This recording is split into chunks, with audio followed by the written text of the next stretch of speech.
have to work harder to get costs right at the beginning in order to make the optimal resource allocation decisions in a tight fiscal environment. In such an environment, what is not needed is an audiobook based on theories of cost estimating, but rather a practical audiobook for the community with useful applications for doing the difficult work of cost estimating. This is the purpose of this how-to audiobook, to provide a useful guide that the cost estimator can utilize when engaged in the science, art, and judgment of cost estimating. The chapters in the audiobook follow a logical sequence drawing the listener ever more deeply into the practice and process of cost estimating.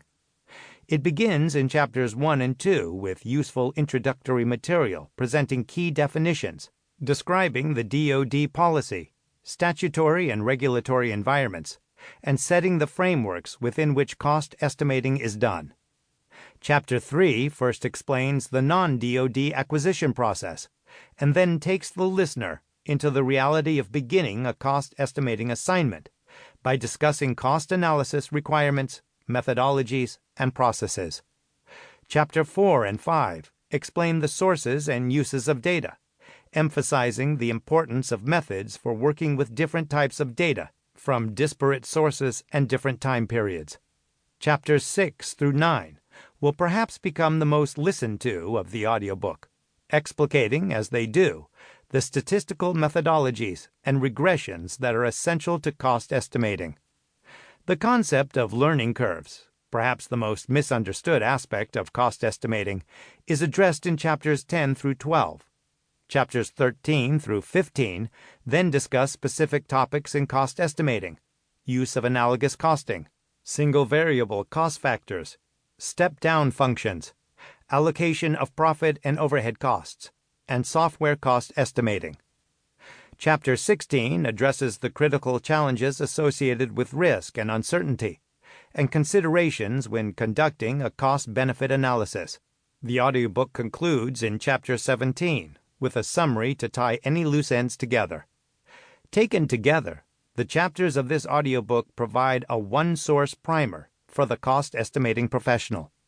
It is both an audiobook for learning and an easy-access reference guide for the working practitioner. A final word about the broad applicability of this audiobook. Cost estimating is a discipline interrelated to the other important processes and functions of defense management. It is required at key milestones of the acquisition processes, of course, but cost estimating is, or should be, a key element of the processes of requirements determination, programming and budgeting, and program performance evaluation. Ultimately, cost considerations must be part of the toolkit for DoD's policy and management leaders. While they may never conduct an actual cost estimate themselves, their capabilities for making decisions will be enhanced by an understanding of how cost estimating is done, its strengths and limitations, and its language and art. This audiobook needs to be on their bookshelves as well. Dr. Douglas A. Brooke. Preface. How did this journey to write a textbook begin? After graduating from the U.S. Naval Academy with a degree in mathematics, I flew helicopters and served in the U.S. Marine Corps for 26 years, piloting the mighty CH-46E Sea Knight, the Battle Frog, during 4 overseas deployments.